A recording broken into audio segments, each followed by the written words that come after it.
Premier épisode d'une série sur la physique quantique, dans lequel je vais parler de la lumière. C'est en l'étudiant que la révolution quantique est advenue au tout début du XXe siècle. Pourtant, la nature de la lumière était débattue depuis l'Antiquité. Est-elle composée de corpuscules, des grains de matière, ou est-ce une onde ? Une onde, ça n'est pas de la matière qui se déplace, mais un état de la matière qui se propage.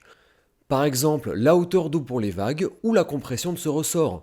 Aucune spire ne traverse le ressort ici, chaque spire se déplace, fait bouger sa voisine et revient à sa position initiale. La propagation de la compression se fait donc de proche en proche. Même chose pour le son avec le choc des molécules. Une onde peut être soit longitudinale, c'est-à-dire que l'oscillation se fait dans la même direction que le déplacement de l'onde, ou transversale, l'oscillation est perpendiculaire au déplacement. Enfin, contrairement à des corpuscules de matière, la propagation d'une onde nécessite un milieu pour se propager. Ici le ressort, ou la surface de l'eau pour les vagues, ou l'air et ses molécules pour le son. Durant le XVIIe siècle, deux théories importantes vont se développer. Celle de Christian Huygens, qui pensait que la lumière était une onde dont le milieu de propagation était nommé l'éther, et la théorie de Newton, qui voyait la lumière comme un flot de corpuscules, bien que sa théorie était beaucoup plus complexe que ça. Ces deux théories expliquaient des phénomènes lumineux connus à cette époque, comme la réfraction lorsque la lumière change de direction en passant d'un milieu transparent à un autre, ainsi que la diffraction lorsque la lumière s'étale en traversant un obstacle très fin, comme ici une fente.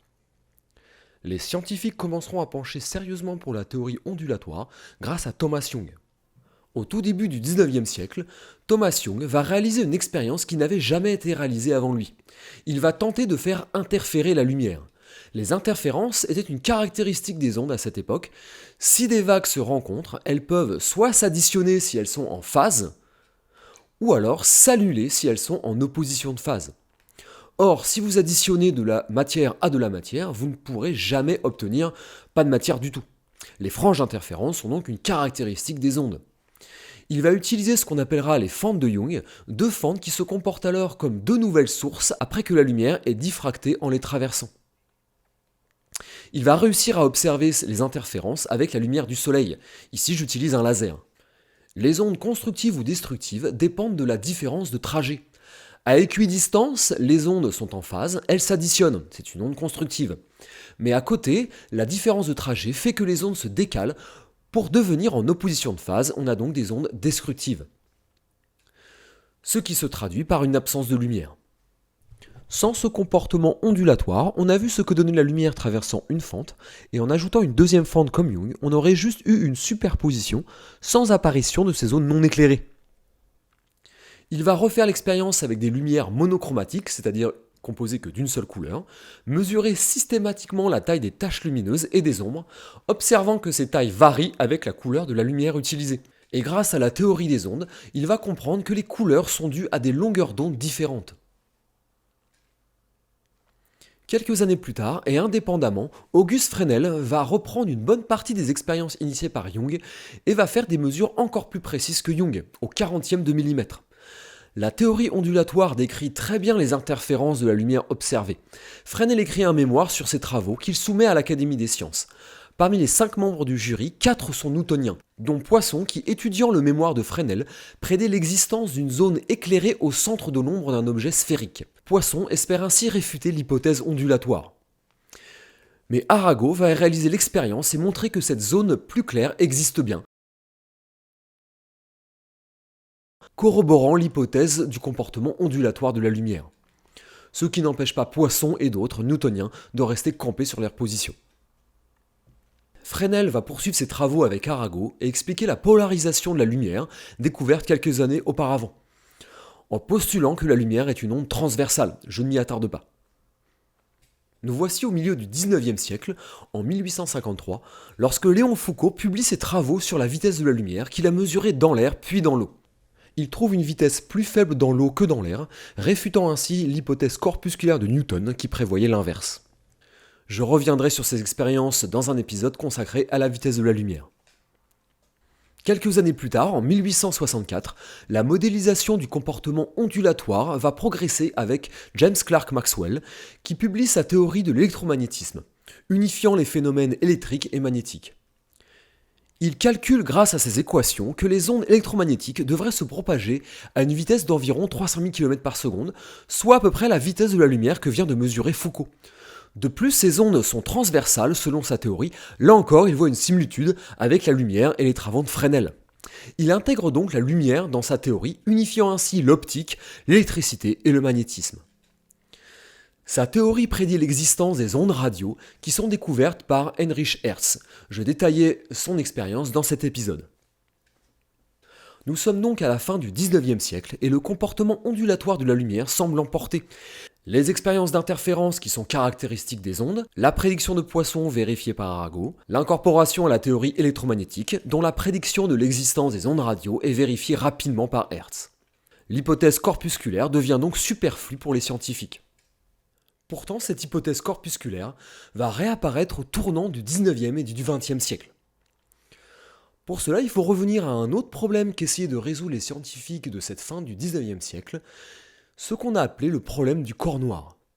Si vous voulez passer cette partie plutôt orientée histoire des sciences qui dure environ 8 minutes, vous pouvez regarder dans la description pour sauter directement à l'effet Compton, qui est la première expérience qui a corroboré le comportement corpusculaire de la lumière.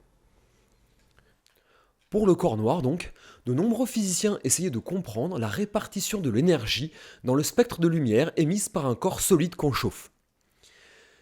Les scientifiques voyaient bien que les corps changeaient de couleur au fur et à mesure qu'on les chauffait.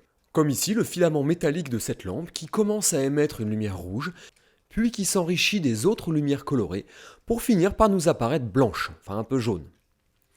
Dans la réalité, un corps qui émet de la lumière en reçoit aussi de l'extérieur et en rediffuse une partie, ce qui complique la modélisation. Par souci de simplification, les physiciens vont donc modéliser ce solide qui émet de la lumière par un corps idéalisé qui absorberait la lumière qui le frapperait, comme un objet noir. En effet, un objet noir nous apparaît noir parce qu'il absorbe toute la lumière qu'il reçoit. Les physiciens ont appelé ce corps idéal le corps noir. Mais gardez en tête, comme son nom l'indique pas, il émet de la lumière quand on le chauffe, et c'est cette lumière qu'il émet qu'on étudie. Par exemple, dans un premier temps, des scientifiques vont utiliser pour leurs expériences un filament de platine noirci avec du carbone. On a bien un objet noir qui émet de la lumière.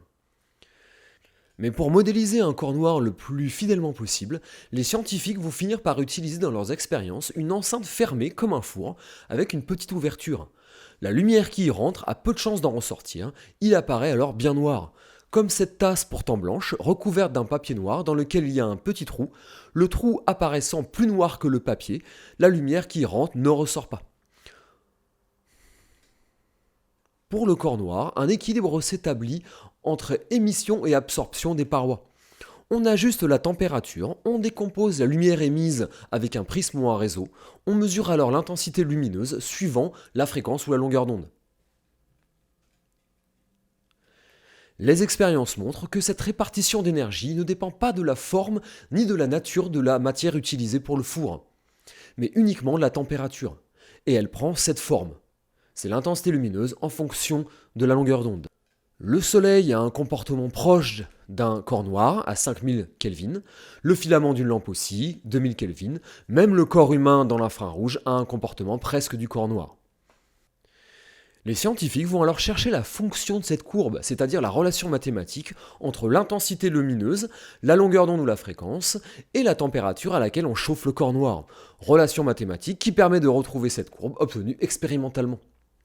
Et pour trouver cette relation mathématique, Wilhelm Wien, Lord Rayleigh et Max Planck vont utiliser la théorie de Maxwell, qui était la théorie décrivant le mieux la lumière, et plus ou moins rigoureusement la mécanique statistique de Boltzmann, qui décrivait les mouvements des atomes responsables de la température, par exemple les molécules d'un gaz.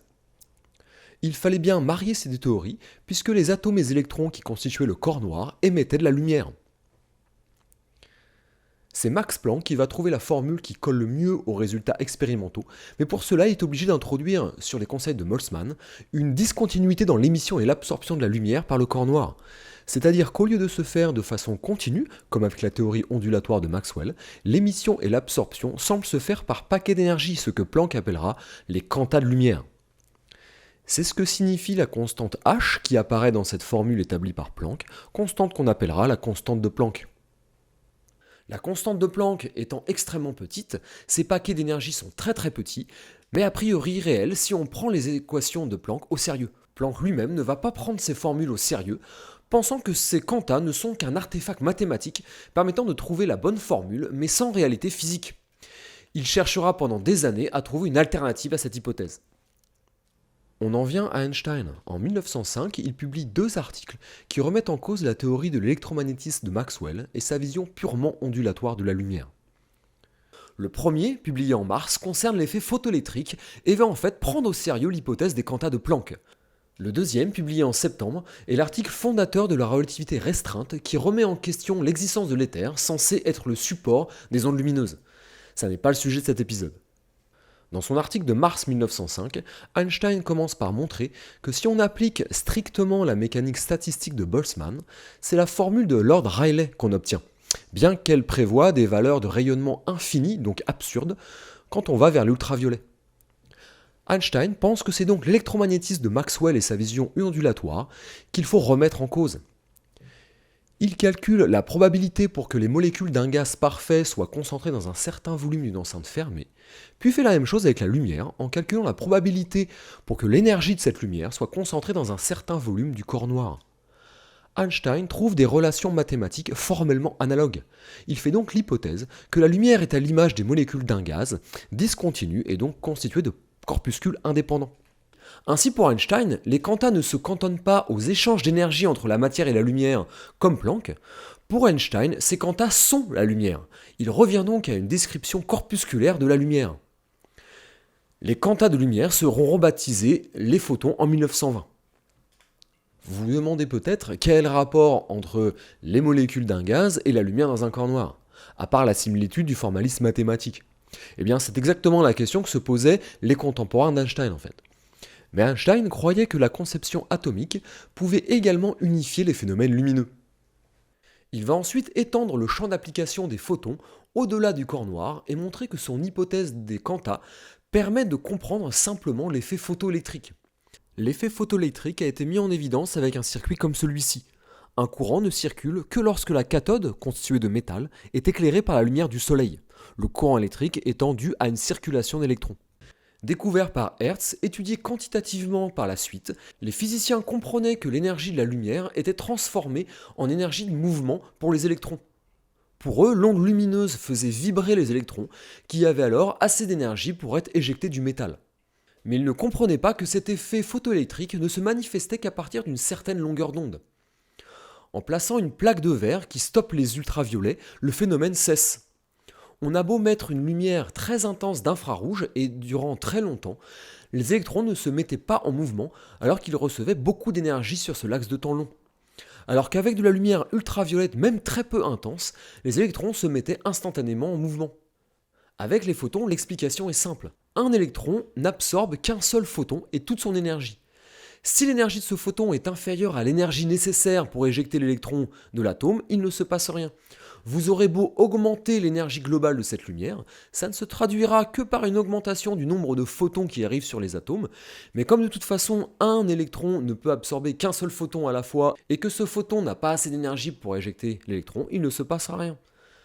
Maintenant, si l'énergie du photon est suffisante, l'électron est éjecté de son atome et le surplus d'énergie lui donne une plus grande vitesse. L'énergie du photon donne donc l'énergie d'extraction plus une énergie cinétique.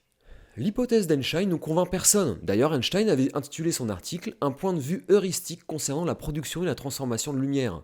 Un point de vue heuristique, c'est-à-dire qu'il disait en gros « Je pose ça là, réfléchissez-y ».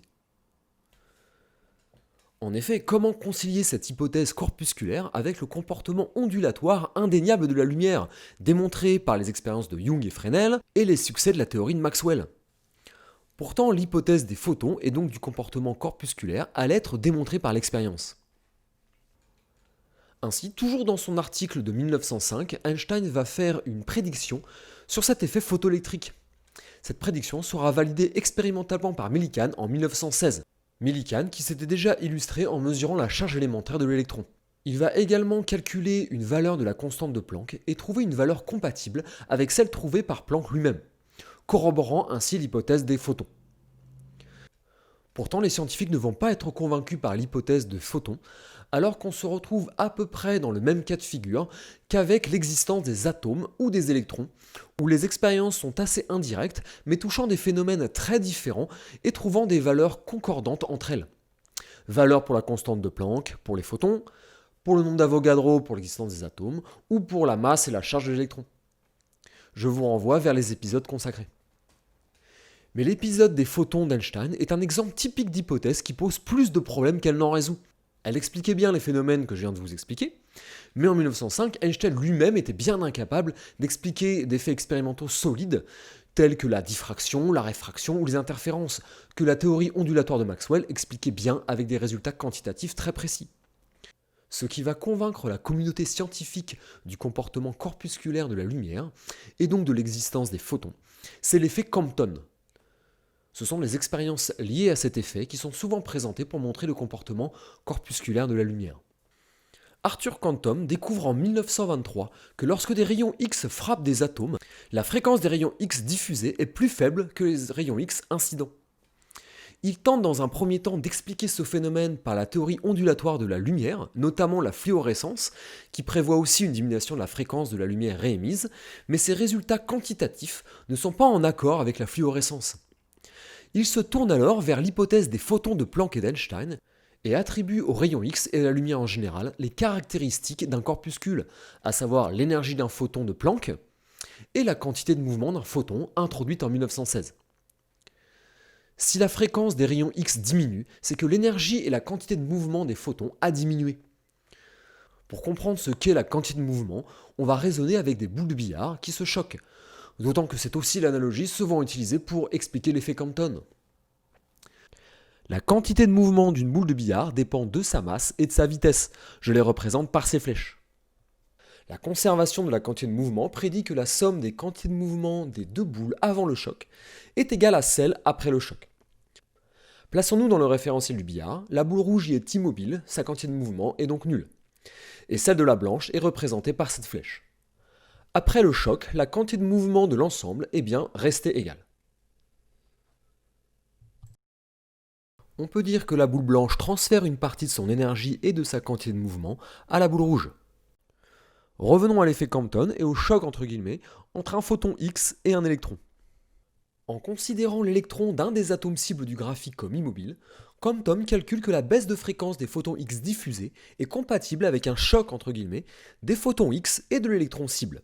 Et comme dans l'analogie du billard, si la fréquence du photon diffusé est plus faible que celle du photon incident, c'est que le photon transfère une partie de son énergie et de sa quantité de mouvement à l'électron.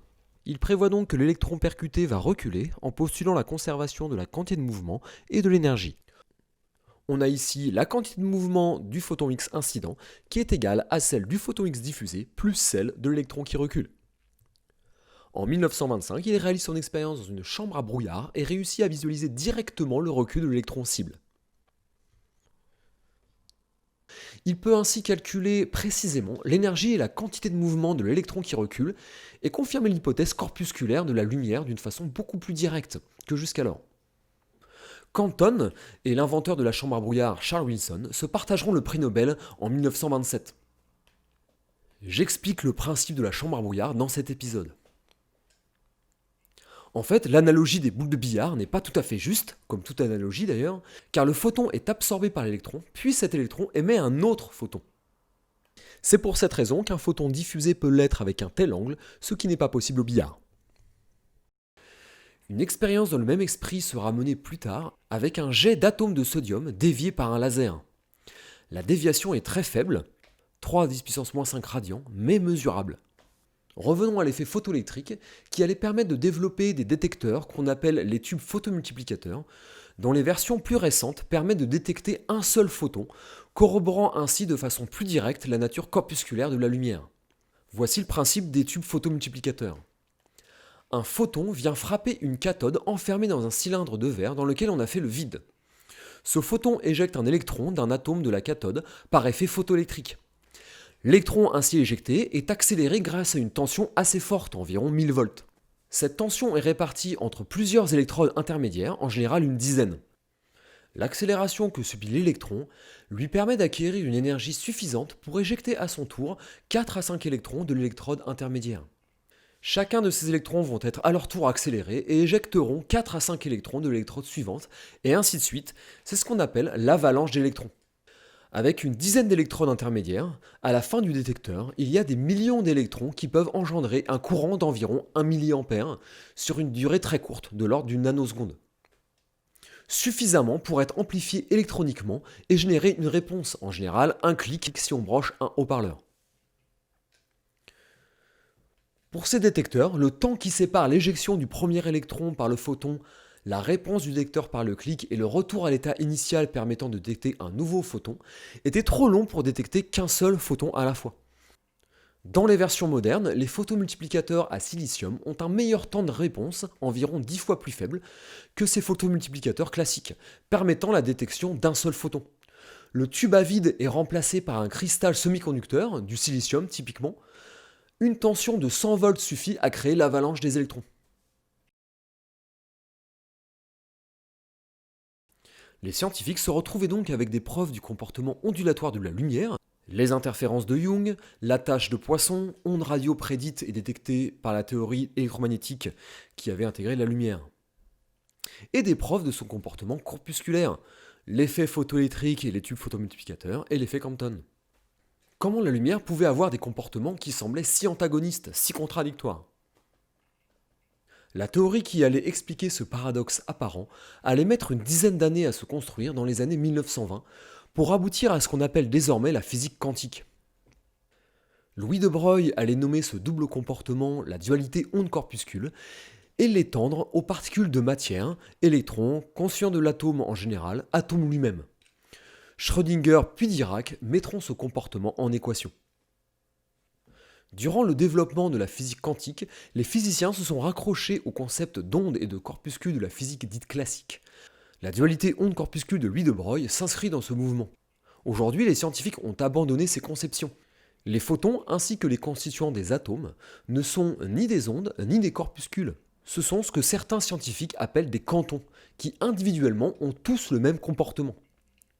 C'est juste qu'à grande échelle, avec énormément de photons, la lumière a un comportement plutôt ondulatoire, et à grande échelle, les atomes et ses constituants ont un comportement plutôt corpusculaire. Mais individuellement, photons et électrons ou atomes ont tous le même comportement qu'on va décrire maintenant. Pour cela, les scientifiques vont s'attacher durant le XXe siècle à refaire l'expérience des fentes de Young, mais en n'envoyant qu'un seul photon à la fois dans le dispositif, et observer le comportement de ces photons uniques un par un. Au début des années 1980, Alain Aspect va réussir à s'assurer qu'un seul photon est présent dans son dispositif expérimental. Je ne vais pas présenter l'expérience d'Alain Aspect, mais une plus récente, de 2005, que Aspect lui-même présente dans une conférence dont le lien est en description. Cette expérience est beaucoup plus visuelle et accessible. Dans cette expérience, les scientifiques n'utilisent pas des fentes de Young pour faire des interférences, mais un biprisme de Fresnel. La lumière qui passe dans le haut du biprisme est déviée comme ça, celle qui passe dans le bas est déviée comme ceci. Les interférences ont donc lieu ici. Ils placeront un capteur CCD, ce type de capteur qu'on trouve dans les appareils photo et les caméras numériques. Celui utilisé ici est suffisamment sensible pour ne détecter qu'un seul photon. Pour avoir une émission de lumière avec des photons émis un par un, les scientifiques utilisent une solution très diluée. Les molécules dissoutes que je représente par ces boules rouges sont donc très espacées les unes des autres dans le solvant. En envoyant un laser, une seule molécule est alors excitée du fait de cette grande dilution. On s'assure que le laser n'interagisse qu'avec les molécules dissoutes et pas avec les molécules du solvant, que je n'ai donc pas représentées ici. En revenant à son état fondamental, la molécule émet un seul photon de fréquences différentes par fluorescence et traverse le miroir qui est conçu pour réfléchir la lumière du laser mais laisser passer la lumière émise par les molécules dissoutes. Pour être certain qu'un seul photon n'est présent dans le dispositif, les scientifiques placent un détecteur devant chaque chemin possible du photon, soit en haut du biprisme, soit en bas. Un traitement informatique permet de dire que les détecteurs ne se déclenchent pas en même temps. Il n'y a donc bien qu'un seul photon dans le dispositif expérimental. Les scientifiques replacent la caméra CCD pour voir ce qui se passe là où les interférences sont censées se former et voir ce qu'il advient avec des photons envoyés un par un. Voilà ce qu'ils enregistrent en laissant tourner la manip suffisamment longtemps. D'abord des points isolés, ce sont les photons qui arrivent un par un tels des corpuscules. Puis au bout d'un moment, les franges d'interférence apparaissent, caractéristiques des ondes. L'interprétation de cette expérience et de la physique quantique en général pourrait faire l'objet d'un épisode entier, voire plusieurs.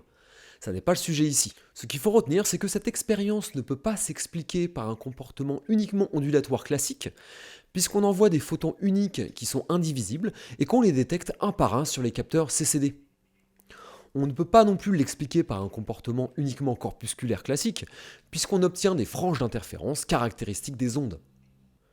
Le photon n'est donc ni une onde, ni un corpuscule, avec un comportement bien spécifique qui n'a pas d'équivalent dans notre monde macroscopique à notre échelle. Une analogie souvent utilisée est le cylindre, qui a des propriétés du rectangle ou du cercle, suivant la façon dont on le regarde, mais qui n'est en fait ni un rectangle ni un cercle. Comme souvent quand je parle de physique quantique, je vous renvoie à une des vidéos développées par Julien Bobroff et son équipe, dont le lien est en description, et qui aborde très simplement l'interprétation de cette expérience. Pour faire simple, le photon se propage comme une onde dans le dispositif, interfère avec lui-même, puis est détecté par le capteur tel un corpuscule.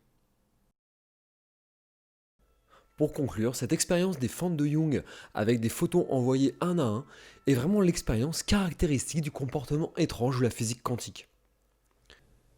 Einstein obtiendra son seul prix Nobel pour son article de mars 1905, qui est donc l'un des articles fondateurs de la physique quantique, qui est la théorie dont rêvait Einstein, unifiant les atomes et ses constituants, et la lumière.